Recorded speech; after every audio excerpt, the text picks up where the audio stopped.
দর্শক সকলকে স্বাগত জানাচ্ছি আজকের মেট্রো সাম টু দ্য পয়েন্টে। আজকের আলাপ দেশ এবং বিদেশ, অর্থাৎ ইস্যু নম্বর যদি একটা বলি সেটা হচ্ছে 1 নম্বর ইস্যু, রাজ্যকে বাদ দিয়ে তিস্তা নিয়ে ঢাকা আর দিল্লির রাজনীতি মানা হবে না, সাফ জানিয়ে দিয়েছেন পশ্চিমবঙ্গের মুখ্যমন্ত্রী মমতা ব্যানার্জি। আর 2 নম্বর ইস্যু সেটা হচ্ছে ডক্টর ইউনূস। আর 3 নম্বর ইস্যু নিয়ে যেটা আমরা কথা বলবো সেটা হচ্ছে দুর্নীতি করে পগার পার আমাদের দেশের দুর্নীতিবাজরা, যাদেরকে বলা হচ্ছে পুরো দেশই তারা গিলে খাচ্ছেন, তারা কোথায়, সেই জায়গাগুলো নিয়ে কথা বলবো। প্রধানমন্ত্রীর প্রেস কনফারেন্স আজকে হয়েছে। আর আমাদের ইস্যু ভারত চীন সম্পর্ক চুক্তি ও সমঝোতা। সঙ্গে আছেন অসীম কুমার উকিল, সাবেক সংসদ সদস্য, সংস্কৃতি বিষয়ক সম্পাদক বাংলাদেশ আওয়ামী লীগ। সঙ্গে আছেন গোলাম মওলা রনি, সাবেক সংসদ সদস্য, বিএনপি নেতা। দুজনকে স্বাগত। আলোচনাটা এই পাশ থেকে শুরু করি। আজকে মাননীয় প্রধানমন্ত্রীর প্রেস কনফারেন্স হয়েছে। কনফারেন্সের বিষয় তিনি যে বেইজিং যাত্রার আগে দুদিনের জন্য ভারত সফর করেছিলেন, সেই সফরকে কেন্দ্র করে। কিন্তু আমি যদি আপনার কাছে শুধু জানতে চাই, চীন সফরের আগে প্রধানমন্ত্রীর দুদিনের এই যে ভারত সফর, এটাকে কি লিডার হিসাবে প্রধানমন্ত্রীর একটা কূটনৈতিক কৌশল বললেন, নাকি চীন যাওয়ার আগে প্রধানমন্ত্রীর বেইজিংয়ে কি কি বলবেন সেটা নির্দেশনা ভারত থেকে শুনে আসলেন? কোনটা? আমি আসলে দেশের মানমর্যাদাটা মাথায় রাখতে চাই। বাংলাদেশের প্রধানমন্ত্রী চীনে যাবেন আর নরেন্দ্র মোদীর সাথে সাক্ষাৎ করে তার অনুমতি নিয়ে আসবেন বা তার কাছে স্ক্রিপ্ট জমা দিবেন এবং স্ক্রিপ্ট অ্যাপ্রুভড করে তারপর তিনি সেটা আবার বেইজিংয়ে গিয়ে বলবেন, এই চিন্তাটা আমি মাথায় আনতে চাই না। ফার্স্ট থিং হলো হোয়াট এভার মেবি, বাট এই চিন্তাটা আমি কোনো অবস্থাতে মাথায় আনতে চাই না, অনেকগুলো কারণে। তাহলে আমরা চিন্তামুক্ত হচ্ছে এই কারণে যে সরকার একটা স্ট্যাবল সরকার, ভারতের নিয়ন্ত্রিত সরকার না। না, এটাও মানে এটা সবাই বলে। এখন আমি যদি এত এই সব কথারই আবার যদি আমার মুখ থেকে কেড়ে নিয়ে আপনি বলেন, তো সবাই বলবে যে এটা আর কোনো ইমান টিমান কিছুই নেই, আগে আওয়ামী লীগ করতে আবার আওয়ামী লীগে যাওয়ার ধান্দা করতেছে আর কি। তা আমি খুব স্বাভাবিকভাবে চিন্তা করতে চাই যে 18 কোটি মানুষের দেশ, একটা বৃহৎ অর্থনীতি, এদেশের সম্ভাবনা, অনেকগুলো সম্ভাবনা আছে, যে সম্ভাবনার সূচকগুলো ভারত এবং চীনের চাইতে বেশি, মানে গ্লোবাল পার্সপেক্টিভে, এতে সত্য কথা। এবং এটা এই গত সেই 91-র পর থেকে ধারাবাহিকভাবে এই সফলতা আসছে আমাদের। সেই মাতৃ মৃত্যু, মেয়েদের গর্ভধারণ, সেফ প্রেগন্যান্সি, অনেকগুলো বিষয় আমাদের একেবারে কিংবদন্তির সফলতা আছে জাতিসংঘ কর্তৃক, যেটিকে বলা হয় সাস্টেনেবল গোল। আর সমস্যাটা হলো যে ভারত বৃহত্তর প্রতিবেশী, তাদের একটা সাইকোলজিক্যাল, হাজার বছরের একটা সাইকোলজিক্যাল দাদাগিরি আছে। দিল্লির দাদাগিরি এটা আকবরের জমানাতেও ছিল, অর্থাৎ মুসলমানরা যখন শাসন করেছিল, ইলতুৎমিশ যখন ছিল, গিয়াসুদ্দিন বলবল ছিল, আর নরেন্দ্র মোদী, এদের মধ্যে কোনো ডিফারেন্স নাই। দিল্লির সিংহাসনটাই হলো এরকম, ওখানে বসলেই আমাদের এই বাংলার যারা লোকজন আছে তাদেরকে তারা ওইরকমভাবে সমপর্যায়ে মনে করেন। এমনকি মহাভারতে আপনি দেখবেন যে গঙ্গা নদী যে সৃষ্টি, পদ্মা নদী যে সৃষ্টি, এটাকে তারা বলা হয় যে ভাগীরথী পর্যন্ত দেবতার আশীর্বাদ ছিল, পাখিটা চুরি করে বাংলাদেশে ঢুকে গেছে, এই অংশে ঢুকে গেছে। ফলে যে গঙ্গা স্নান বলতে যেটা বোঝায়, পবিত্র গঙ্গা স্নান, ওটা ভারতের অংশে যেটা আছে সেখানে স্নান করলে পবিত্রতা হওয়া যায়। কিন্তু রাজশাহীর এপারে এসে পদ্মা নদীতে স্নান করলে কখনো কেউ পবিত্র হতে পারে, এটাকে কেউ গঙ্গা স্নান বলে না। এই দেখেন 5000 বছরের ইতিহাসে এই বাংলাকে ছোট করে রাখার যে একটা প্রবৃত্তি, সেই প্রবৃত্তি রয়ে গেছে, এবং সে তার কারণেই আমাদের মধ্যেও এক ধরনের হীনমন্যতা তৈরি হয়েছে। প্রধানমন্ত্রী দিল্লিতে কেন গেছেন, এটা প্রধানমন্ত্রী তার প্রেস কনফারেন্সে খুব খোলামেলা বলেছেন। এখানে অনেকগুলো সমঝোতা স্বাক্ষরিত হয়েছে, হ্যাঁ স্মারক হয়েছে। এইগুলোর ভিত্তিতে, আলাপ আলোচনার ভিত্তিতে ভবিষ্যতে হয়তো কোনো চুক্তি হলেও হতে পারে। তারপরে ট্রেন, বাংলাদেশ ভারত ট্রানজিটের বিষয়টি আছে, সবকিছু আছে, তো এগুলো নিয়ে আলাপ আলোচনা হতে পারে। কিন্তু আমি গোলাম মোল্লা রনি যে জায়গাটি জানতে চাই, বেইজিং সফরের আগে প্রধানমন্ত্রীর এই দুদিনের ভারত সফরটাকে আপনি বলছেন যে না, বেইজিং এ কি বলা হবে সেটা দিল্লিতে প্রেসক্রিপশন করা হয়নি, কিন্তু আমি যদি বলি তাহলে আমরা শুধু কি পেলাম ভারত সফরে, আমরা কি অর্জনটা? না, ভারতের আসলে এখন বাংলাদেশকে দেওয়ার মতো কিছু নেই। বাংলাদেশ থেকে নেওয়ার মতো তাদের অনেক কিছু আছে। ভারত বাংলাদেশকে কি দেবে? What can they do? মানে তাদের বাংলাদেশকে দেওয়ার মতো আসলে কিছুই নেই। বাংলাদেশের পানি তারা নিয়ে যাচ্ছে, এটা আমাদের জিনিস, আমাদের জিনিস তারা জোর করে নিয়ে গেছে। না, মূলত ব্যাপার হলো ভারতের সাথে এই জিনিসগুলো যদি কূটনৈতিক চ্যানেলে আপনার আদায় করতে হয়, তাহলে আপনার সেই দক্ষতা লাগবে। মামলা মোকদ্দমা করে জিততে হলে আন্তর্জাতিক অঙ্গনে আপনার সেই ধরনের বন্ধু থাকতে হবে, আর যুদ্ধ করতে হলে সামরিক শক্তি লাগবে, পাকিস্তানের মতো সামরিক শক্তি লাগবে, এছাড়া আপনি পারবেন না। এখন ভারতের কাছে আমরা কোনো জিনিস, এমন কোনো দয়া দাক্ষিণ্যের কোনো বিষয় নেই ভারতের কাছে যেটা আমরা চাইতে পারি। আমাদের জিনিস, আমাদের অভিন্ন 54টি নদীর যে পানি, এই পানি তারা জোর করে তাদের ওখানে খাল কেটে বিভিন্ন জায়গাতে নিয়ে আমাদেরকে সর্বনাশ করছে। এটা ভারত। আমাদের সীমান্তে তারা যে বাড়াবাড়ি করছে, এটা তারা আমাদের সাথে অন্যায় করছে। আমাদের ভূমি ব্যবহার করে তারা রেলপথ ব্যবহার করতে চাচ্ছে, সব কিছু করছে। তারা তো একবারও বলছে না যে ঠিক আছে বাংলাদেশের ট্রেন এখান থেকে সোজা ভুটান চলে যাবে, আমাদের কোনো আপত্তি নেই, এই কথা তো বলছে না। তারা বলছে তাদের পশ্চিমবঙ্গের ট্রেন গিয়ে চলে যাবে আসাম গোড়া। না, আমরা শুধুমাত্র দিতে বাধ্য হচ্ছি বা দিচ্ছি, বাধ্য হচ্ছি। আমাদের সেই কূটনৈতিক সক্ষমতা নাই, যে কোনো কারণেই হোক না কেন। এটা আওয়ামী লীগের সঙ্গে ভারতের একটা ভালো সম্পর্ক আছে। তারপর বন্ধুত্বের বোঝাপড়া না, নাকি শুধুমাত্র বাধ্য কেন বলছেন? এটা বাধ্য বলতে যে ভারতের এই যে আওয়ামী লীগ যে ক্ষমতায় আছে, ভারতের এখন যারা বিজেপির যারা লোকজন আছে, বিরাট তারা রাজনীতিবিদ আছে, তারা মনে করে যে আওয়ামী লীগ সরকারকে ভারত দয়া দাক্ষিণ্য করে ক্ষমতায় বসিয়েছে, ফলে আওয়ামী লীগের কাছ থেকে যে কোনো জিনিস নেওয়া যাবে। এটা ওদের একটা সাইকোলজিক্যাল। এখন এটা কতটা সত্য কতটা মিথ্যা, এটা মাননীয় প্রধানমন্ত্রী বলেন। দয়া দাক্ষিণ্যের সরকার বসেছে ক্ষমতায়? না, এখানে আমার কি মনে করে ব্যক্তিগত কিছু আসে যায় না। ব্যক্তিগত জায়গাটা তো মতামত আসে সব জায়গায়। না, ব্যক্তিগত জায়গাতে মতামত আসে। আমার বক্তব্যটা হলো যে বাংলাদেশের সঙ্গে ভারতের যেভাবে আসলে ডিল বঙ্গবন্ধু করেছেন, বঙ্গবন্ধু যেভাবে করেছেন, এভাবে আসলে জননেত্রী শেখ হাসিনা করতে পারছেন না। পারছেন না। বঙ্গবন্ধুর ব্যক্তিত্ব, তার যে তিনি যেভাবে পানি চুক্তি করেছেন, তিনি যেভাবে এখান থেকে ভারতীয় সৈন্য প্রত্যাহার করেছেন, তিনি যেভাবে ভারত বাংলাদেশ সম্পর্কটাকে এমন একটা উচ্চতায় নিয়ে গেছেন যেখানে থ্রেড স্রোপ তিনি ওআইসিতে যেভাবে যোগদান করেছেন। আমরা ঠেকলাম কোথায়? আমরা ঠেকলাম হলো ধীরে ধীরে ধীরে ধীরে ধীরে ধীরে ভারতের সাথে যে বঙ্গবন্ধু যে সম্পর্কটা শুরু করেছিলেন সমতার ভিত্তিতে, এবং সেখানে আমি নিজেও দেখেছি বঙ্গবন্ধু এবং ইন্দিরা গান্ধী যখন পাশাপাশি বসতেন, আমাদের কাছে দুজনকেই মনে হতো গ্লোবাল লিডার, আমাকে কেউ কখনো মনে হতো না। কিন্তু এরা কীভাবে যেন কথাবার্তা বলে। আমাদের যারা এখন আওয়ামী লীগের নেতৃবৃন্দ আছেন, ভারতে যান, তাদের সাথে আর ভারতের যারা নেতৃবৃন্দের পাশাপাশি বসার পর ঠিক আমাকে গ্লোবাল পার্সপেক্টিভে 73-74 সনে বঙ্গবন্ধুর সঙ্গে ভারতীয় নেতাদের সম্পর্ক, প্রেসিডেন্ট জিয়াউর রহমানের সঙ্গে ভারতীয় নেতৃবৃন্দের সম্পর্ক, এমনকি এরশাদ জমানাতে এরশাদ সাহেবের সাথে ভারতের যে সমপর্যায়ের প্রেসিডেন্ট বা প্রধানমন্ত্রীর যে সম্পর্ক, ওই দৃশ্যগুলো আমরা এখন সমপর্যায়ে দেখি না। এখন কেন যেন মনে হচ্ছে আমরা ডে বাই ডে আমাদের মর্যাদার জায়গাটা আমরা রাষ্ট্রীয়ভাবে, নাগরিক হিসেবে, রাষ্ট্রপ্রধান হিসেবে, সরকার প্রধান হিসেবে, ভৌগোলিক গুরুত্ব হিসেবে আমরা কেবলই মাত্র ভারতের একটা কবজার মধ্যে চলে যাচ্ছি।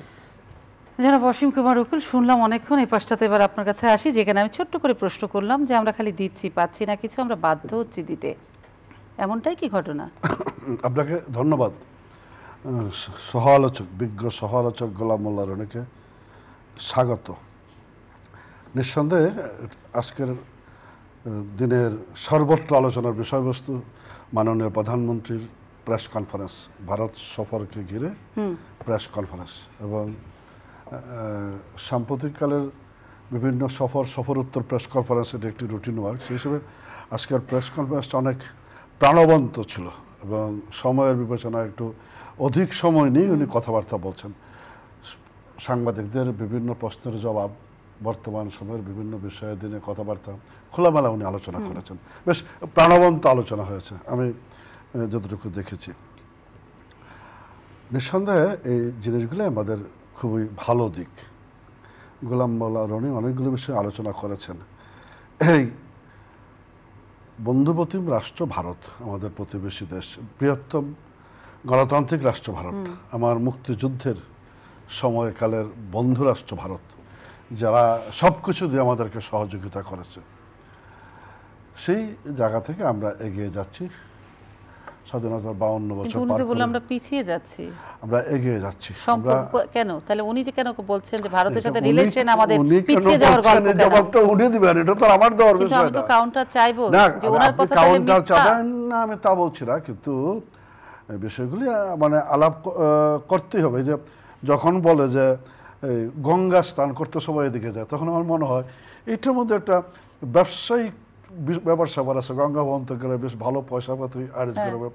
আমরা ছোট সময় থেকে ব্রহ্মপুত্রতে স্নান করেছি, এতে গঙ্গা স্নানের স্বাদটুকু পেয়েছি, বা মনে হয়েছে আমার পুণ্যের কাজ এটুকু হয়েছে। কিন্তু এটাও ঠিক গোলাম মোল্লা রনি যেটা বলে যে এখানে পদ্মা মেঘনা যমুনায় স্নান করলে হবে না, গঙ্গাতে গেলে এটা পূর্ণতা পাওয়া যাবে। এইগুলি ব্যবসায়িক দৃষ্টিভঙ্গি এবং এই যে সৃষ্ট সমস্যাগুলি একই। এটা তো ইংরেজরা তার কৈটুল্য নীতি টুনা শান্তিতে দেশটা চালায় আমাদের উপর দিয়ে গেল, কিন্তু ব্যবসায়িক ধর্মের ভিত্তিতে দুইটা রাষ্ট্র না, হিন্দুর জন্য হিন্দুস্তান, মুসলমানের পাকিস্তান দিয়ে 47 চলে গেল। সেই থেকে আমরা প্রতিনিয়ত এরকম বিভিন্ন সংকট মোকাবেলা কিন্তু গোলাম মোল্লা রনির কথা অনুযায়ী যেটা বলছে যে ব্যবসায়িক নীতিতে কায়দা করে সবসময় ফায়দাটা ভারতই নিচ্ছে। না, সেটা তো বলতেই পারে, কিন্তু যে বললো যে বঙ্গবন্ধু তার পার্সোনালিটি দিয়ে অনেক জিনিস খুব সহজ আদায় করেছে।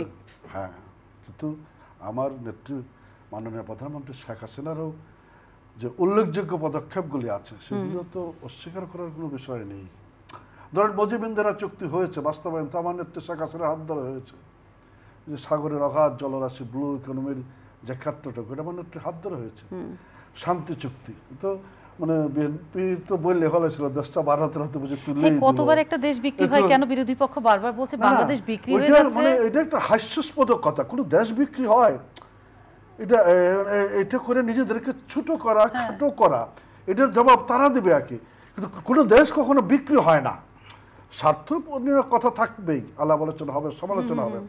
কিন্তু এটা ওই যে বেগম খালেদা যে বলছিলেন শান্তি চুক্তির সময় উনি কি স্বার্থটা বুঝাতে চাই দেশটাকে টিকেট করেছিলেন? আসলে কি স্বার্থ বেশি বিকিয়ে দেওয়া হচ্ছে ওই জায়গা থেকে বলছি দেশ বিক্রি হচ্ছে? এগুলো এই যে বললাম যে টুনেশন থিওরির সৃষ্টিতে যে দেশটা হয়, সেই দেশটা তো আমরা এনে একটা জায়গায় দাঁড় করানোর চেষ্টা করেছি মহান মুক্তিযুদ্ধের মধ্যে দিয়ে আমরা একটা জায়গায় এসে দাঁড়িয়েছি। তার পরবর্তী সময়ে যে টানাপোড়েনগুলি হয়েছে বাংলাদেশে, সেই বাংলাদেশে অ্যান্টি ইন্ডিয়ান পলিটিক্সটা একটা সবসময় ভালো আপার হ্যান্ড পেয়েছে, সবসময় জায়গাগুলো গিয়েছে। কিন্তু আমি একটু জানতে চাই, এত ভালো বন্ধুত্ব চিরকালীন আমাদের একটা রক্তের বন্ধন, সব বন্ধনই আছে, সবচেয়ে বড় বন্ধু বিপদের বন্ধু ভারত এদেশের, কিন্তু সেখানে সীমান্ত হত্যা, তিস্তার অমীমাংসিত ইস্যু এবং মমতা ব্যানার্জি একদম সাফ জানিয়ে দিয়েছে এটা যদিও রাজ্য এবং সেন্ট্রালের বিষয়, অসীম কুমার উকিল, কিন্তু মাঝখান থেকে তো অভ্যন্তরীণ বিষয়, আজকেও মাননীয় প্রধানমন্ত্রী বলেছে, কিন্তু তাদের অভ্যন্তরীণ বিষয়ে তো আমরা বলির পাঠা, এদের বরফটা ভাঙবে কে? পাঠা হওয়ার সুযোগ নাই, পাঠা অ্যাভেলেবল না এখন, আজকের দুনিয়াতে পাঠা অ্যাভেলেবল না। তিস্তার সমাধান কি হবে? সমাধান হবে, হবে না তা না, কবে কবে কখন সেটা সময় সাপেক্ষ ব্যাপার। বরং ভারতের সফরকালে ভারতের প্রধানমন্ত্রী বলেছেন একটা কারিগরি টিম আসবে, আমি সে জায়গাতেও যাচ্ছি না, কিন্তু আমার এই একটা সমস্যা আছে, তিস্তার পানি বন্টন, গঙ্গা চুক্তি আছে। হ্যাঁ, গঙ্গা চুক্তি রিনিউয়াল, এটা রিনিউয়াল তো হয়ে যাবে, সেটা তো পশ্চিমবঙ্গের বাধা আছে। আচ্ছা, সেটা অতীত ছিল যখন চুক্তি হয়েছে, কিন্তু এইগুলি সীমান্ত হত্যার সমাধান কি? হ্যাঁ, সীমান্ত হত্যা, আমাদের তো সাম্প্রতিককালে সীমান্ত হত্যা এবং ভিসা জটিলতা, ভিসা প্রক্রিয়া, এগুলি নিয়ে আমরা কথা বলছি। এবং আগে একটা জিনিস শুনছিলাম যে ইলেকশনের কারণে ভিসা পদ্ধতিটা নিয়ে এরা কাজ করতে পারছে না, এখন এই মেডিকেল গ্রাউন্ডের ভিসাটা ইজি করে দিয়েছে চুক্তির মধ্যে। এবং আমরা এটাও শুনতে পাচ্ছি যে অনলাইন চুক্তিগুলো হবে, খুব সহজ আসবে। বিএসএফ এর বিষয়টা অবশ্যই আমাদের উদ্বেগের ব্যাপার, আমরা এটা নিয়ে কথা বলতেছি। এবং আমি প্র্যাকটিক্যালি মনে করি যে গঙ্গা চুক্তির এটা রিনিউয়ালটা হবে, তিস্তা এবং এই আমাদের বর্ডারের যে বিষয়গুলি, এই বিষয়গুলি আমাদের সামনে ভাইটাল ব্যাপার, এবং আমরা এটা সম্ভব এটা সলভ করা, সে ব্যাপারে কাজ হচ্ছে। আমি বিশ্বাস করি আমার নেত্রী মাননীয় প্রধানমন্ত্রী শেখ হাসিনা এই জায়গাগুলিতে অবশ্যই আমরা সেটেল করতে পারবো। কিন্তু এত অগ্রগতি, এত সেটেলমেন্টের পরও কেন সব বিরোধী পক্ষগুলো বলছে যে আপনারা আসলে বর্তমান সরকার কিছুই কাজের কাজ করতে পারছে না, ভারত তাদেরকে ক্ষমতায় আপনাদের বসিয়েছে বলে আপনারা একটা নতজানু সরকার হয়ে বসে আছেন? হ্যাঁ, আমরা তো এই কথা বলি না যে প্রধানমন্ত্রী ভারত সফর করে আসে ঢাকা এয়ারপোর্টে বলে যে গঙ্গার পানির বন্টনের কথা বলতে ভুলেই গিয়েছিলাম, এরকম কথা তো বলে না। আমরা উল্লেখযোগ্য অগ্রগতি সাধন করেছি, আমরা সামগ্রিকভাবে সব কিছু মিলে। এই যে কানেক্টিভিটির কথাটা বলেছে, কানেক্টিভিটি আজকালকার দুনিয়াতে এই ডিজিটাল ওয়ার্ল্ড বলি, স্মার্ট ওয়ার্ল্ডে বলি, উন্নয়নের পূর্ব শর্ত যেই জায়গার কানেক্টিভিটি যত ভালো, যত বেশি, সে তত সাকসেসফুল মানুষ।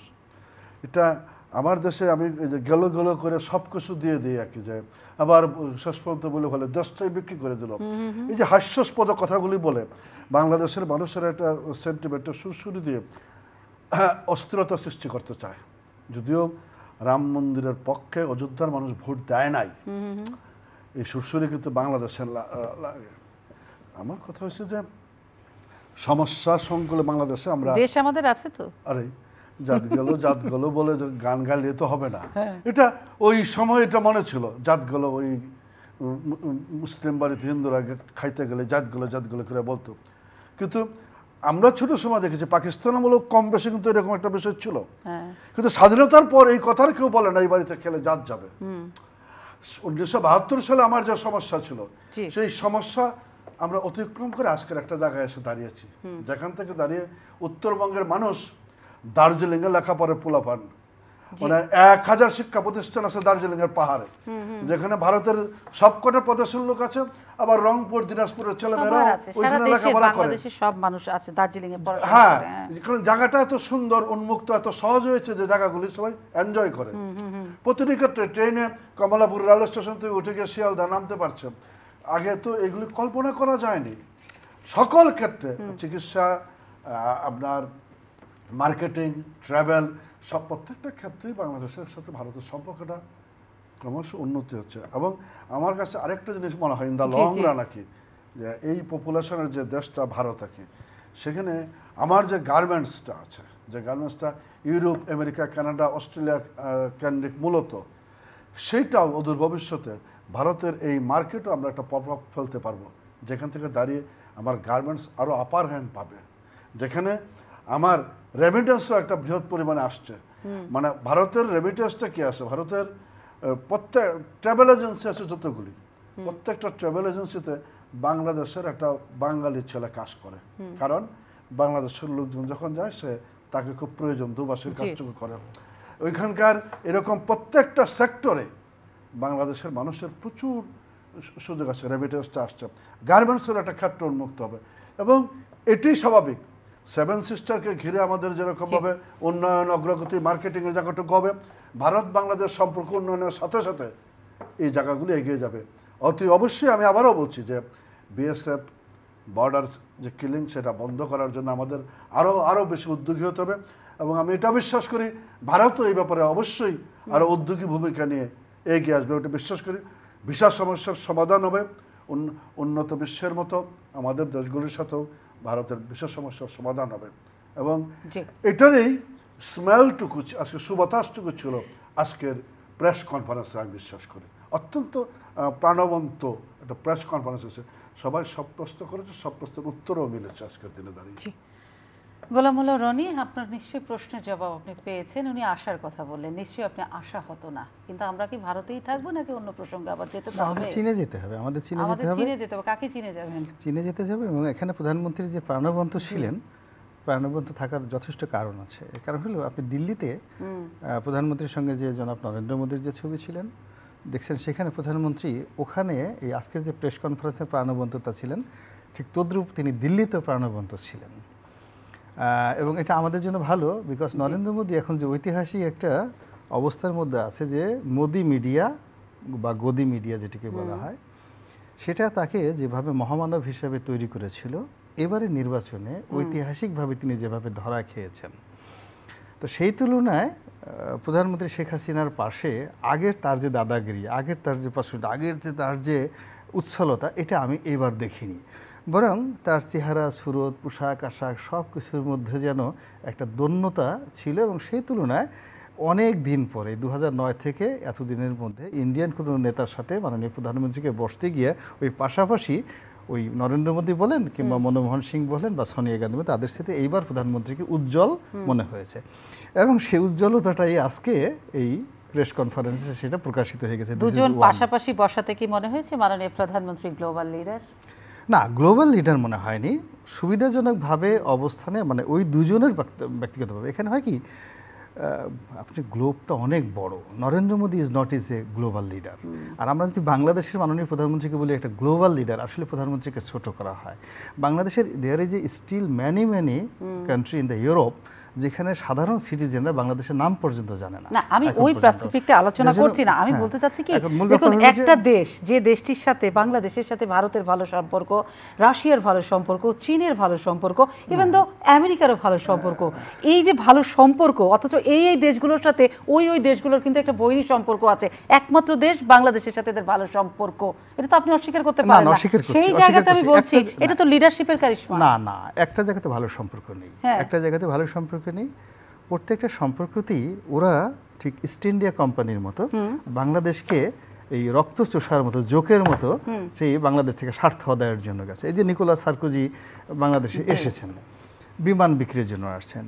ডোনাল্ড লু সেই থেকে শুরু করে যারা যারা আসছেন তাদের বোয়িং বিক্রি করতে হবে, তাদের সেন্ট মার্টিন নিতে হবে, তাদের এই এখানে গভীর সমুদ্র মধ্যে তেল গ্যাস ট্রেডিং। এখন সেই এটা ইটস নট এ রিলেশন, মানে যেটা স্ট্র্যাটেজিক পার্টনারশিপ বলা হয়। যেমন ভারতের সাথে ইসরায়েলের একটা সুগভীর বন্ধুত্ব সম্পর্ক রয়েছে, ভারতের সাথে রাশিয়ার একটা সুগভীর বন্ধুত্ব রয়েছে, চীনের সঙ্গে ভারতের সুগভীর বন্ধুত্ব রয়েছে। ভারতের তো সুগভীর না সম্পর্ক কোনো অবস্থাতে দেখুন মোদির সাথে দেখা করতে গেল, কিন্তু একই সঙ্গে মাননীয় প্রধানমন্ত্রী গান্ধী পরিবারের সাথে সৌহার্দ্যতা থাকলো। ফার্স্ট থিং হলো যে এখানে আমি দ্বিমত পোষণ করি যে সেই প্রথম থেকে 50-এর দশক থেকে এখন পর্যন্ত ঐতিহাসিক প্রয়োজনে ভারত আমাদের মুক্তিযুদ্ধে সহযোগিতা করেছে, আর ঐতিহাসিক প্রয়োজনে আমরা তাদের সেই সহযোগিতা নিতে বাধ্য হয়েছি। তো এই সহযোগিতার কারণে এই দুটো দেশের মধ্যে অনেকগুলো গর্ত তৈরি হয়েছে।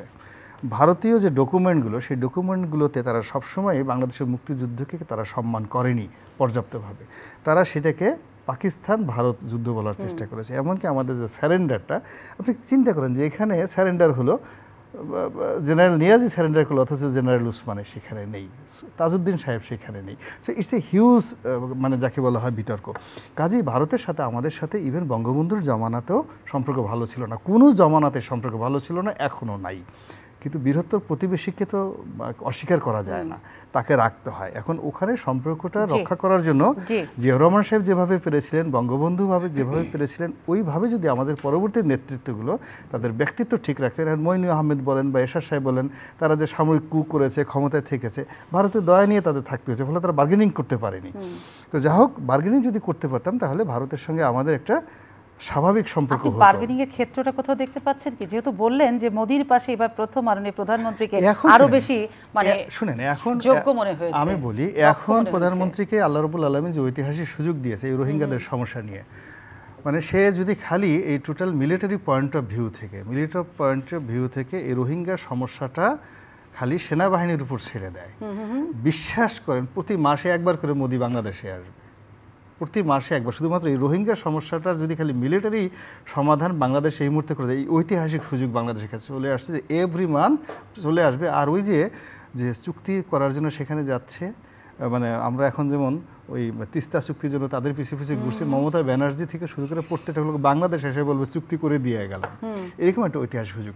ওই জায়গাটা দাঁড়ানোর জন্য প্রধানমন্ত্রীর যে গণতান্ত্রিক সিল সাপোর্ট দরকার, ওটা যদি একটা ফেয়ার ইলেকশন হতো সত্যিকার অর্থে, তাহলে উনি পারতেন, ওনার সেই সাহস আছে, ওনার সেই প্রজ্ঞা আছে, আর রক্ত তো বঙ্গবন্ধুর রক্ত সেটা আছে। কিন্তু মূল ব্যাপার হলো যে পিছনে যে লিঙ্কেজটা, এখানে তো সব বেনজিরিয়ান গং, তারা ওখানে একটা সিন্ডিকেট করে ফেলেছে, ফলে তার ভিতরে যে স্পিরিটগুলো আছে সেই স্পিরিটটা এখন কাজে লাগানো যাচ্ছে না। 2 নম্বর হলো তার ভিতরে যে ব্লাড লাইন আছে, সেই ব্লাড লাইনটা এখন কাজে লাগানো যাচ্ছে না, তার অভিজ্ঞতাটা কাজে লাগানো যাচ্ছে না। আর প্রকৃতি আমাদেরকে এই মুহূর্তে যে সুযোগ দিয়েছে, এবং আপনি অবাক হয়ে যাবেন যে সারা দুনিয়াতে অর্থনীতির অবস্থা খারাপ, এমনকি ভারতের অবস্থা খুবই খারাপ। সেই তুলনায় যে আমাদের ফরেন রিজার্ভ অনেক কম, তারপরে কিন্তু আমরা ভারতের চেয়ে ভালো অবস্থানে আছি। তার মানে আপনি কি বলতে চাচ্ছেন যে মন্দ ভোটের কারণে এই বার্গেনিং পয়েন্টে পিছিয়ে আছে বাংলাদেশ? অনেক পিছিয়ে আছে, অনেক রাইট, ইউ আর রাইট। আর আপনি যেটা বলছেন যে সামরিক বাহিনীর হাতে যদি রোহিঙ্গা ইস্যুটা দিয়ে দেওয়া হয়, মানে টোটাল ভারতকে নাস্তানাবুদ করে ছেড়ে দেওয়া যায়, ভারতকে রীতিমতো নাস্তা। প্রতি মাসে মোদি আসবে বাংলাদেশে, আই কুড গ্যারান্টি ইউ। অসীম কুমার উকিল, আলোচনা বলিস ভাই আমার গোলাম মোল্লা রনি এমপি হলে প্রবলেম সব সলভ হয়ে যাবে, কথাটা এই জায়গায় না পিন পয়েন্ট করেছে আর কি। হয়তো তাই হইতেও পারে, কিন্তু হবে যে আমার কোনো গ্যারান্টি নাই, এই গ্যারান্টি কিন্তু কেউ দিতে পারবে না। আমি বরঞ্চ মনে করি যে ধরেন এই যে ওনার উপস্থাপনার দু একটা পয়েন্ট আর কি, যে বাংলাদেশের অ্যান্টি ইন্ডিয়ান সেন্টিমেন্ট পলিটিক্স যেটা গোলাম মোল্লা রনিরা করে আর কি, ভারতের ভূমিকাটাকে বলে দাদাগিরি কথাটা কিন্তু ব্যঙ্গাত্মক না, এটা খুব মানে ঠাট্টা করা তুচ্ছার্থে ব্যবহার করা, কিন্তু এই টার্মটা কিন্তু ব্যবহার করেছে বা করে সবসময় আর কি। এই পলিটিক্সের একটা ফরম্যাট আর কি, তুচ্ছার্থে ব্যবহার করা আর কি। আবার বলবে যে ইন্ডিয়ানরা একটা ডেমোক্রেটিক কান্ট্রি, পৃথিবীর বৃহত্তম একটা গণতান্ত্রিক রাষ্ট্র, তাদের এই ভালো আছে। এটা এই বিজেপির পলিটিক্স উত্থান এগুলি নিয়ে অনেক কথা আছে। আমি কিন্তু এক কথায় বলে দিছি যে অযোধ্যার মানুষ কিন্তু ভোট দেয় না দেয়নি বিজেপিকে দেয়নি, ধর্ম কাজে লাগেনি না। একটা স্যাম্পল তো যথেষ্ট ডেমোক্রেটিক ওয়ার্ল্ডের এই জায়গাটা থেকে এই যে বলে যে ঐতিহাসিক প্রয়োজনে সিন্স 1947 আমাদেরকে একটা সাপোর্ট তারা দেয় ঐতিহাসিক প্রয়োজনে, মানে এটাও মধ্যে প্রচণ্ড একটা ব্যঙ্গাত্মক বিষয় থেকে যায়। আমি বলতেছি যে সেই জায়গাগুলি আমরা তো অবশ্যই আমরা আওয়ামী লীগের 75 বছর পূর্তি পালন করলাম আর কি না। 1948 সালের 4 জানুয়ারি ছাত্রলীগের প্রতিষ্ঠা, আমরা এই সময়টাতে তো দেখেছি যে বঙ্গবন্ধু বুঝেছিল টু নেশন থিওরি দিয়ে দেশটা চলবে না, এই বাঙালির উপকারে আসবে না।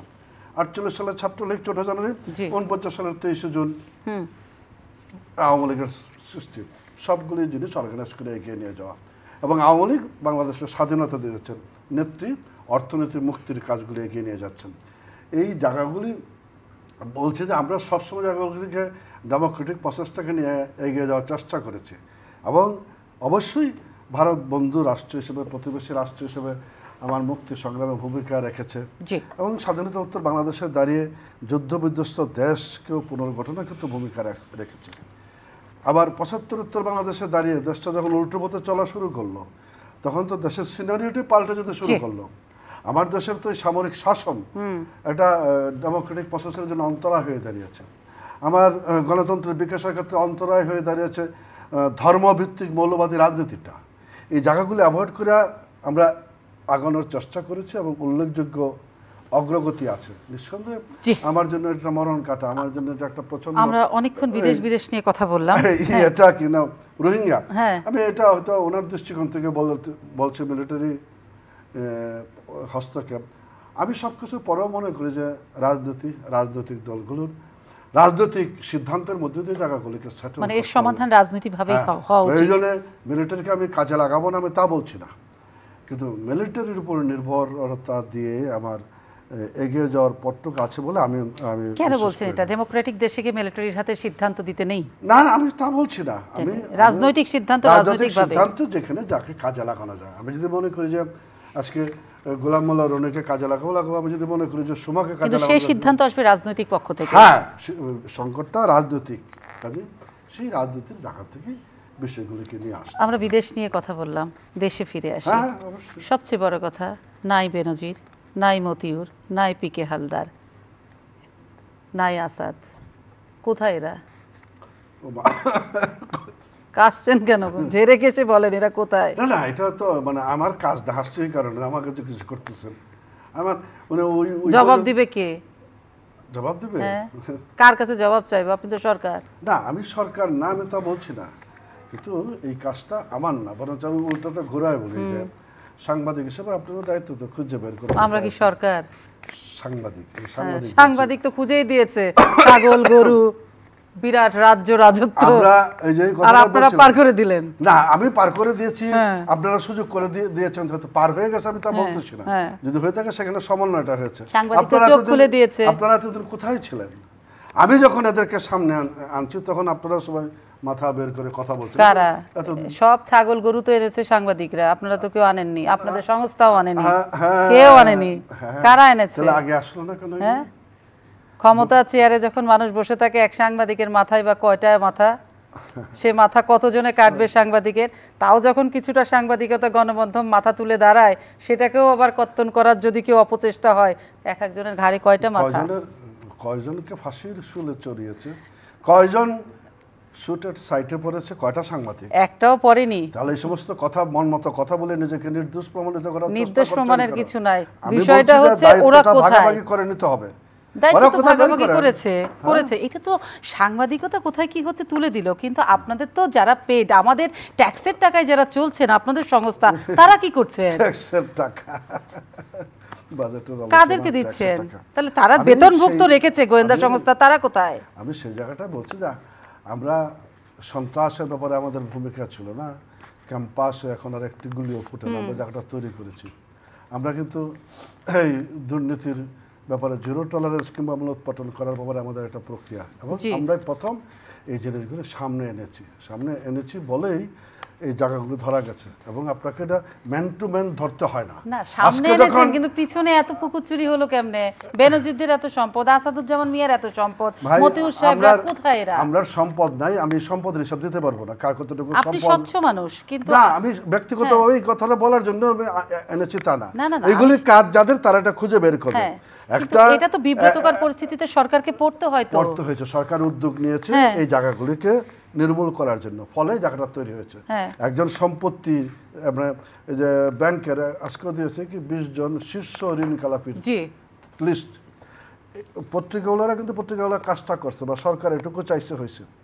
তারপরে সবার দায়িত্ব কি এইগুলিকে নিয়ে জনমত তৈরি করা। শীর্ষ 20 ঋণ খেলাপিকে আমি বয়কট করব, আমি এয়ারপোর্টে ভিআইপি লাউঞ্জ ব্যবহার করতে দিব না, বা এই জিনিসগুলো বন্ধ করে দেবো, সব কিছু ক্রেডিট কার্ড ব্যবহার করে অনেক পদক্ষেপ নেওয়া যায়।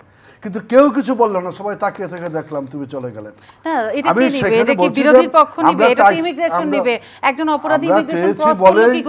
আমরা চেয়েছি বলে জায়গাটা আমরা আনতে পেরেছি, আরো আনবো। কিন্তু সকলকে এই বিষয়ে মানে সমালোচনাটা এখানে যদি করে নাকি, আপনার চিন্তা করেন গ্যানেট হামলা 21 আগস্টে গ্যানেট হামলায় 3 জন আইজি জড়িত। গ্যানেট হামলায় ডিজি এনএসআই, ডিজি ডিএফআই, মানে মানুষ হত্যার সাথে একটা রাজনৈতিক নেতৃত্ব মাইরাস একেবারে শূন্য করে দেওয়ার ষড়যন্ত্র একটা রাজনৈতিক নেতৃত্বের সরকার থাকাকালীন সময় হয়েছে। আমাদের সরকারকে তো কেউ ছেড়ে কথা বলে না, ছেড়ে কথা বলে। আমরা কিন্তু সেই জায়গাগুলিতে কোনো অর্থে কাউকে যেতে দেইনি। আমরা ধাপ বাই ধাপ, স্টেপ বাই স্টেপ অগ্রসরে জায়গাগুলিকে একটা ডেমোক্রেটিক প্রসেসে আনার চেষ্টা করছি। সেখানে দাঁড়িয়ে থেকে আমি এটা একটা অ্যাসাইনমেন্ট হিসেবে নিয়েছি। আমি মাদকের যে হিংস্রতা তা থেকেও আমরা নির্মূল করতে পেরেছি তা না, কিন্তু মিনিমাইজ করতে পেরেছি।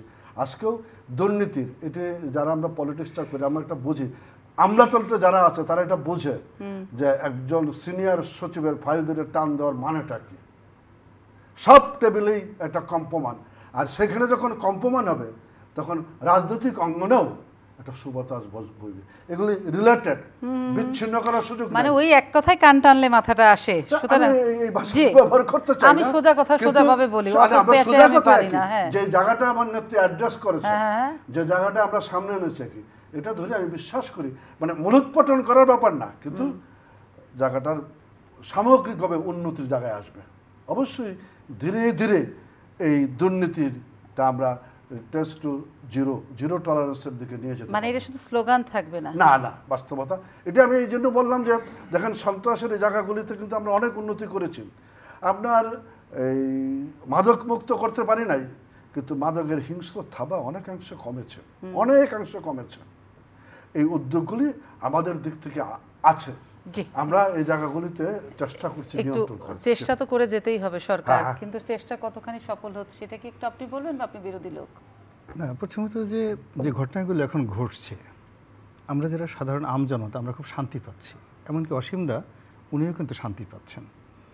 এখন এটা কে করলো, সাংবাদিকরা করলো বা দুর্নীতি দমন কমিশন করলো বা আল্লাহ নিজে তার ফেরেশতাদের দিয়ে এই ঘটনাগুলো ঘটিয়েছেন কিনা, ডাজ নট ম্যাটার। মূল ব্যাপার হলো যে লোকগুলোর বিরুদ্ধে অভিযোগ ছিল তারা দীর্ঘদিন যাবৎ ক্ষমতাধর ছিলেন, অসম্ভব রকম ক্ষমতাধর, তাদের দাপট ছিল এবং তাদের বিরুদ্ধে অনেক অভিযোগ ছিল, অনেক অভিযোগ। জীবনের এমন কোনো সেক্টর নেই যে সেক্টরে তাদের বিরুদ্ধে কোনো অভিযোগ নেই। তো সেই অভিযোগগুলো ছিল এবং পুরো দেশ জাতি তাদের কাছে মাহরুম মানে অসহায় হয়ে পড়েছিল। তো এই লোকগুলো ক্ষমতায় যখন ছিলেন তখন শুধু মানুষ অবাক বিস্ময়ে বলতো কেয়ামত কবে হবে, এরকম একটা তাদের একটা মানে দীর্ঘশ্বাস ছিল। তারপর কেয়ামত হয় না, তারপরে লোকজন বলে যে ধর্মকর্ম বলতে কিছু নাই, যে ধর্ম থাকে তা ওর এত পেট হলো কেন, ওর এত গাল ঝুললো কেন, ওর এত টাকা হলো কেন, ওর এত বান্ধবী হয় কি করে, ও তো চোখের সামনে এত অপকর্ম করে, আমরা তো দেখতেই পারছি না, শুনতেও পারছি না। তো এইগুলো করে পুরো দেশ জাতির একটা বিরাট অংশ, একটা বিরাট দুর্নীতিবাজ শ্রেণীর দ্বারা মানসিকভাবে, শারীরিকভাবে, আত্মিকভাবে একেবারে শেষ হয়ে যাচ্ছিল, তাদের আত্মা মরে যাচ্ছিল, আল্লাহ রাসূলের প্রতি বিশ্বাস নষ্ট হয়ে যাচ্ছিল, মুনি ঋষির প্রতি বিশ্বাস নষ্ট হয়ে যাচ্ছিল। এখন যে ঘটনাগুলো ঘটছে, এই ঘটনার ফলে মানুষ খুব আনন্দ পাচ্ছে। মানুষ মনে হচ্ছে যে না, এই পৃথিবীতে অপকর্ম করে রক্ষা পাওয়া যায় না এবং টুডে অর টুমরো ধরা পড়বেই। এখন এই যে ঘটনাগুলো পেপারে আসছে, তারা তো জনসম্মুখে নেই, দেশে হোক বা দেশের বাইরে হোক, এই লোকগুলো পালিয়ে আছে। এখন এই লোকগুলো পালিয়ে থাকবে, এটা কি আমরা 2023 সনে একজন মানুষও বাংলাদেশে কল্পনা করতে পেরেছি? কিন্তু 2023 সনে যেটা কেউ কল্পনা করতে পারেনি, 24 সনে দেখলাম যে তারা সবাই পালিয়ে গেছে, দেশের বাইরেও আছে। এবং অনাগত দিনে এদের যে পরিণতি, সেই পরিণতি হলো এই দেশের বিচার কি করবে ডাজ নট ম্যাটার, দুর্নীতি দমন কমিশন কি করবে ডাজ নট ম্যাটার, কিন্তু প্রকৃতি বিচার করে দিয়েছে। এদের ছেলে মেয়ে, এদের বংশধর, এদের আত্মীয় স্বজন থেকে শুরু করে সবাই এই সমাজে খন্দকার মোশতাক, মীর জাফর যেভাবে নিন্দিত, ঠিক এই দুর্নীতিবাজ যে সমস্ত লোকজন আছে তাদের পরিবার পরিজন, সমাজ সংসার এতটা তারা এখন এই সমাজ কর্তৃক 18 কোটি মানুষ কর্তৃক নিন্দিত, নিগৃহীত, যে এরা কোথাও দাঁড়াতে পারবে না, দে ক্যানট স্ট্যান্ড এনি হোয়ার। এটা হলো এখন যারা আছে এদের পূর্বসূরি, ধরেন যারা চেয়ারে আছে, ক্ষমতায় আছে, এবং হয়তো বড় বেনজির নয়, মেজো বেনজির হয়ে আছে, অথবা বেনজিরের বাপ হয়ে বসে আছে, কিন্তু যেহেতু তাদের চেয়ার আছে, ক্ষমতা আছে, আমরা বলতে পারছি না। এদের জন্য আল্লাহর পক্ষ থেকে এটা একটা ব্যাড সিগন্যাল, রেড সিগন্যাল, যে ডোন্ট ডু ইট, এই কাজগুলো করো না। আপনি তো আসমানি বিচারের কথা বলছেন, প্রকৃতির বিচারের কথা বলছেন, আমি বলছি সরকারের বিচারটা না না, প্রকৃতি, আপনি শুনেন, আপনি যদি আল্লাহকে বিশ্বাস করেন, আমাদের প্রধানমন্ত্রীও তো ওই পার্লামেন্টে বলছেন যে ক্ষমতা আল্লাহ দেয় এবং ক্ষমতা আল্লাহ ছিনিয়ে নেয়। তো আল্লাহর পক্ষ থেকে যখন কোনো একটা বিচার আসে, ক্ষমতা সেটা হিন্দু থাকুক, বৌদ্ধ থাকুক, খ্রিস্টান থাকুক, নেতানিয়াহু থাকুক, যেই থাকুক না কেন, ওই সরকারের কোনো ওয়ে নাই সেই তার আল্লাহর যে হুকুম, সেটা হিন্দু ধর্মতে ভগবান বলেন আর মুসলমান ধর্ম, বিচারটা যখন আকাশ থেকে আসে, ওইটা রদ করার ক্ষমতা পৃথিবীর কোনো ক্ষমতাধর লোকের নেই। এখন যাদের প্রতি গজব নাজিল হয়ে গেছে, বিশ্বাস করেন এদের আপন পিতামাতা এদেরকে এখন কোলে নিতে পারবে না, সরকার তো দূরের কথা। তারা নাও বিকাম, যাকে বলা হয়, আমি একটা টকশোতে বলেছিলাম, তারপরে আবার বলি, যে খাবার টেবিলে যখন পোলাও কোরমা থাকে, এ কত আকর্ষণীয় একটা জিনিস। এটি যখন একটা বিশেষ প্রক্রিয়ার মাধ্যমে 24 ঘন্টা পরে যখন এটি বর্জ্যতে রূপান্তরিত হয়, পৃথিবীর সমস্ত শক্তি দিয়ে সেই কেলাকে আপনি আবার টেবিলে আনতে পারবেন না। এখন this sort of man become বর্জ্য, তারা এখন ওই ডাস্টবিনের বর্জ্যে পরিণত হয়ে গেছে। ফলে এদেরকে নিয়ে কথা বলাটাও একটা দুর্গন্ধ ছড়ানো, মানে এদেরকে নিয়ে কথা বলারও দরকার নাই। এরকম দুর্গন্ধ কি আরো অনেক আছে? এই যখন এইগুলো নিয়ে কথা বলার দরকার নাই, কারণ শুনেন, তো দুর্গন্ধটা কি গোপনে চলে যাবে? দুর্গন্ধটা গোপনে চলে যাবে মানে থাকবে, এটা তাদের ব্যাপার। মূল ব্যাপার হলো আমরা যারা জনগণ, এটা সব দুনিয়াতে ব্যাপার আছে, সবসময় বলা আছে আমি ভালো আছি, আলহামদুলিল্লাহ আলহামদুলিল্লাহ বলতে হয়, এটা কেন? অলওয়েজ মানে টক ইজ মানে পজিটিভ, ভালো কথা বলেন। এই বাংলাদেশে অনেক ভালো। Benazir is not the person to be discussed by Asim Kumar Ukil. না, Benazir is not a person. তিনি যদি বাংলাদেশের, আমাদের দেশের আরও অনেক ভালো ভালো দিক আছে, আপনি অনেক ভালো ভালো দিক আছে, সেগুলো নিয়ে কথা বলা যায়। বেনজির এই রাষ্ট্রের প্রজাতন্ত্রের একজন কর্মকর্তা, তিনি তার বেতন পেতেন, কাজকর্ম করেছেন, কাজকর্ম করার পর ভালো কাজের জন্য তিনি প্রমোশন পেয়েছেন, মন্দ কাজের জন্য এখন তিনি অভিশপ্ত হচ্ছেন। That's the final thing. এখন তার চরিত্র বিশ্লেষণ করা, তাকে নিয়ে বা তার মতো আরও কয় হাজার বেনজির আছে, এই নেগেটিভ কথা নিয়ে আমরা যত বেশি আলোচনা করব, ততই বেশি আসলে আমাদের দৈন্যতা প্রকাশ পাবে। দৈন্যতার বিষয় না, অপরাধীর শাস্তিটা ঠিক দিচ্ছে কিনা সরকার, সেই জায়গাটা তো প্রশ্ন। সেটা তো আপনি আপনার জায়গা থেকে বলবেন। আমি বলি, আমি আইনের ছাত্র। অপরাধ এমন একটা বিষয়, এই অপরাধ করে পৃথিবীর কোনো মানুষ, সে যে পর্যায়ে থাকুক না কেন, এই পৃথিবী নিরাপদে পার হতে পারেনি এখন পর্যন্ত, সিঙ্গেল ওয়ান পারেনি। ফলে প্রত্যেকটা মানুষ তার কর্মফল, এই বেনজির সাহেবরা যেমন তার কর্মফল পাচ্ছেন, আর এখন যারা বেনজির সাহেবকে মনে করছেন যে আইডল, আদর্শ, আমি একজন বেনজির হতে চাই, তাদেরকেও সেই কর্মফল ভোগ করতে হবে। এই বাংলাদেশে বঙ্গবন্ধু ছিলেন, এই বাংলাদেশে জিয়াউর রহমান সাহেব ছিলেন, এই বাংলাদেশে আব্দুল হামিদ খান ভাসানী ছিলেন, হোসেন সৈয়দ সরওয়ার্দী ছিলেন, আবার এই বাংলাদেশে খন্দকার মোশতাক, বেনজির, এনারাও ছিলেন। এখন চয়েস ইজ ইয়োর্স, আপনি কোনটা হবেন, এটা আপনি যেটা হবেন সেটা আপনার ব্যাপার। কিন্তু সবচেয়ে বড় কথা, আলোচনা শেষ করে আনবো, দুজনের কাছে আমার একদমই একই প্রশ্ন। উত্তর প্রশ্নটা আপনাকে শুরুতে করতে চাই, যে ডক্টর ইউনূস প্রসঙ্গ, আজকেও মাননীয় প্রধানমন্ত্রী সে প্রসঙ্গে কথা বলেছেন। ডক্টর ইউনূস অপরাধ করেছেন, প্রচলিত আইনে তার একটা বিচার হচ্ছেন, কিন্তু সেই বিচার নিয়ে কেন সরকারকে মুখোমুখি দাঁড় করিয়ে দেওয়া হচ্ছে, এবং বিদেশিরা কেন খুব উৎকণ্ঠিত ডক্টর ইউনূসকে নিয়ে? এই জায়গায় কেন ডক্টর ইউনূস এবং সরকার একটা ভিকটিমের জায়গাতে মুখোমুখি? আমার কাছে মনে হয়, আমি প্রধানমন্ত্রীর সাথে খুব বিনয়ের সাথে এটা খুব দ্বিমত পোষণ করি। Doctor Yunus is our asset. তার বিষয়টা এখন যেভাবে হ্যান্ডেল করা হচ্ছে এবং তাকে 2009 থেকে যেভাবে ধাক্কিয়ে এই জায়গায় আনা হয়েছে, বঙ্গবন্ধু কন্যা এই কাজটি না করলেও পারতেন, কিন্তু এখন যে পর্যায়ে যত কথাই বলেন না কেন, ডক্টর ইউনূসের যে কথাগুলো বলা হচ্ছে সেটা পাবলিক, আমজনতা, এমনকি আওয়ামী লীগের যারা আমজনতা তারাও বিশ্বাস করছে না। ফলে এটা নিয়ে মাননীয় প্রধানমন্ত্রীর মুখ থেকে যত নেতিবাচক কথা আসছে, ওনার সম্মানের জায়গা, বিশ্বাসের জায়গা, মর্যাদার জায়গাটা কমে যাচ্ছে দেশে এবং দেশের বাইরে। এটাই হলো আমার বক্তব্য। এবং এইটা আমি এখানে বসে না, আমি যখন আওয়ামী লীগ করেছি 1-to-1 মাননীয় প্রধানমন্ত্রীকে আমি নিজে বলেছি যে আপা ডক্টর ইউনূসের বিষয়টিকে সমাধান করা যায় না, 1-to-1 আমি এইভাবে তাকে বলেছি। কিন্তু আপনি বলছেন ডক্টর ইউনূস অ্যাসেট, কেন বলছেন অ্যাসেট সেটার অনেক ব্যাখ্যা আছে। তিনি নোবেল লরিয়েট, কিন্তু একজন নোবেল লরিয়েট যদি কোনো অপরাধ করে থাকেন, সেটা তো মাননীয় প্রধানমন্ত্রীটা আইন আদালতের বিষয়, সেখানে হচ্ছে। কিন্তু মাননীয় প্রধানমন্ত্রী বলছেন আপনি অ্যাসেটের জায়গায় বলছেন, তো মাননীয় প্রধানমন্ত্রী নিশ্চয়ই আপনি আজকে শুনেছেন যে এদেশে দারিদ্রতা দূর করেছি আমি কিংবা করছি আমি, ক্রেডিট কেন, ওয়াই ডক্টর ইউনূস? না, প্রধানমন্ত্রী রাষ্ট্রীয় ক্ষমতায় ব্যবহার করে দারিদ্র বিমোচনে অনেক ভালো কাজ করেছেন, গৃহায়নের জন্য অনেক ভালো কাজ করেছেন, সেটা কোনো অস্বীকার করার নাই। কিন্তু it does not mean doctor Yunus বাংলাদেশের যে যুগান্তকারী কর্মকাণ্ডগুলো করেছেন, সেটা ক্ষুদ্র ঋণ বলেন, তারপরে শেষে সোশ্যাল বিজনেস বলেন, গ্রামীণ ফোন বলেন, টোটাল একটা কালচার, মানে বাংলাদেশের অনেক কিছু ওনার হাত দিয়ে হয়েছে, ওনার মস্তিষ্ক দিয়ে হয়েছে, যেই চিন্তা বাংলাদেশে ইতিপূর্বে কারোর মাথায় আসেনি। ফলে সেই একজন ডক্টর ইউনূস, যেমন আপনি যদি শেখ হাসিনাকে মূল্যায়িত করতে চান, আওয়ামী লীগের রাজনীতিতে সে অনেক, বিশেষ করে পলিটিক্যাল সাকসেস এসে বঙ্গবন্ধুকে ছাড়িয়ে গেছে, কিন্তু ডক্টর ইউনূসকে আপনি কোনো অবস্থাতে ছোট করতে পারবেন না। এরকম মানুষ 100 বছরে বাংলাদেশে জন্ম নেয়নি। ফলে এই যে একটা অ্যাসেট, আমরা এই অ্যাসেটটাকে অপমান করছি, লাঞ্ছনা দিচ্ছি, তাকে শেষ করে দিচ্ছি। একটা সময় এই জাতিকে দিচ্ছে সরকার, আপনার কেন মনে হয়? না, সরকার কি জন্য দিচ্ছে এটা সরকার ভালো বলতে পারবে, আমি জানি না।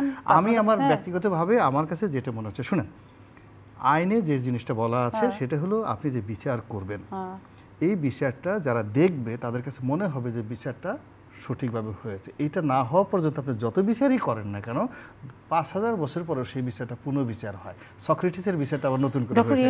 ফলে ডক্টর ইউনূসকে নিয়ে এখন যে বিচার হচ্ছে, যা কিছু হচ্ছে, সরকারের কথা বলছে, বিচারালয়ের কথা বলছে, কিন্তু আমরা যারা জনগণ, আমরা স্বাভাবিকভাবে দেখছি এই লোকটাকে অপমান করা হচ্ছে। না, এটা ষড়যন্ত্র করেছিলেন, এটা তো প্রধানমন্ত্রী বারবার বলেন, পদ্মা সেতু থেকে শুরু করে। প্রধানমন্ত্রীর সব কথার সাথে তো আমি তো এগ্রি করব না। প্রধানমন্ত্রী সব উনি প্রধানমন্ত্রীর সঙ্গে উনি 1000, আপনি প্রধানমন্ত্রী ইউনূস সাহেব তো 1000 বার বলছে যে আমার যদি প্রধানমন্ত্রী হওয়ার ইচ্ছা থাকতো, আর্মিরা তো আমাকে বাসায় বসেছিল, ফখরুদ্দিনকে পরিবর্তে আমাকে প্রধান উপদেষ্টা বানানোর জন্য, আমি তো রাজি হইনি। তো এই কথাটা কেন আপনি কগনিজেন্সে আনছেন না?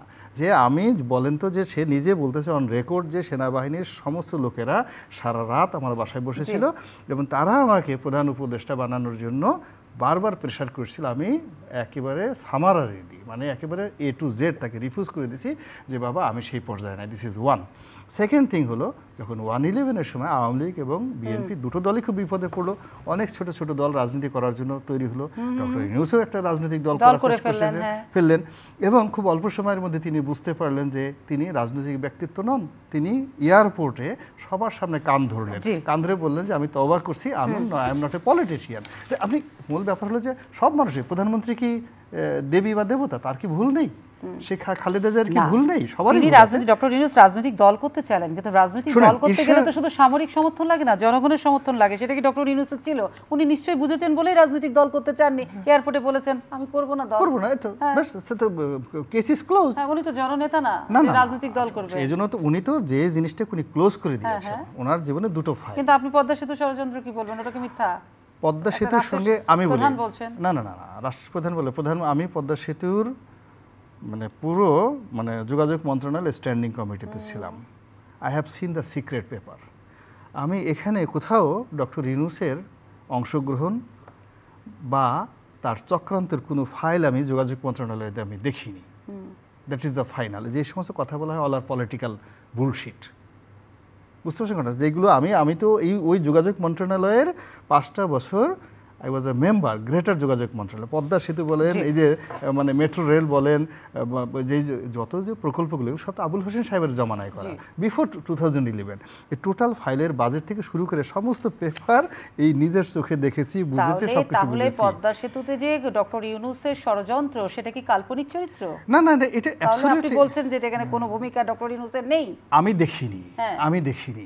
দেখিনি কোনো ডকুমেন্টারি, কোনো এভিডেন্স আমি দেখিনি। যদি এইরকম কিছু থাকতো, বিশ্ব ব্যাংকের সঙ্গে যে করেসপন্ডেন্সগুলো আমাদের ইআরডির হয়, এবং সেখানে ডক্টর ইউনূসের যে, আমি তো ফিডার খেয়ে এমপি হই নাই, আমি রাতের ভোট পিটাইয়া এমপি হই নাই, আমি সিল পিটে এমপি হই না, আমি প্রতিযোগিতা করে 2001 সন থেকে 2009 সন পর্যন্ত প্রতিযোগিতা করে আওয়ামী লীগের মনোনয়ন পেয়েছি। দেন একটা উন্মুক্ত মাঠে প্রতিযোগিতা করে আমি এমপি হয়েছি। তারপরে এমপি হওয়ার পরে যোগাযোগ মন্ত্রণালয়ে বাংলাদেশের সবচেয়ে অন্তত 2 ডজন পাওয়ারফুল মন্ত্রীর সাথে আমি ক্ষমতাসীন দলের এমপি হয়ে রীতিমতো ফাইটিং করে তাদের সাথে দা কুমড়া সম্পর্ক করে আমি 5টা বছর এমপিগিরি করে আসছি। সো কাজেই ওই পেপারের মধ্যে এতটুকু লেখাপড়া আমার আছে যে ডক্টর ইউনূস হোক, দেবপ্রিয় ভট্টাচার্য হোক, বা অন্য কোনো দেশদ্রোহী হোক, তারা এই পদ্মা সেতু ঠেকানোর জন্য এই জিনিসটা বলেছে। এবং আপনি অবাক হয়ে যাবেন, আজ আমি এখানে চ্যালেঞ্জ দেব, I am the first man in Bangladesh, not any আমলা অর এনি পলিটিশিয়ান। আমি বলেছিলাম যে পূবের চাল যদি পশ্চিমে উঠে যায়, আমার সিক্স সেন্স বলছে 2010 সনে বিশ্বব্যাংক টাকা দেবে না। এখানের পদ্মা সেতু যদি করতে হয় আমাদের নিজেদের টাকায় করতে হবে, and that was adopted by the honourable prime minister in 2013, but I am the first man. ওই কথাটাই ছোট গোলাম মোল্লা রনি ফার্স্ট বলছে। তো যার জন্য এখানে দেয়ার আর ম্যানি ইতিহাস বলা যায়। আপনার মাইক আছে, আপনি বলে যান, এই যে আমি তো আপনার টকশোতেই কথাগুলো বললাম, অনেক কিছু ঘটে যায়, বাট ন্যায়পরায়ণতা হলো সেই জিনিস যেখানে স্রোতের প্রতিকূলে থেকে সত্য বলা যায়। অসীম কুমার উকিল, ডক্টর ইউনূস বাংলাদেশের অ্যাসেট।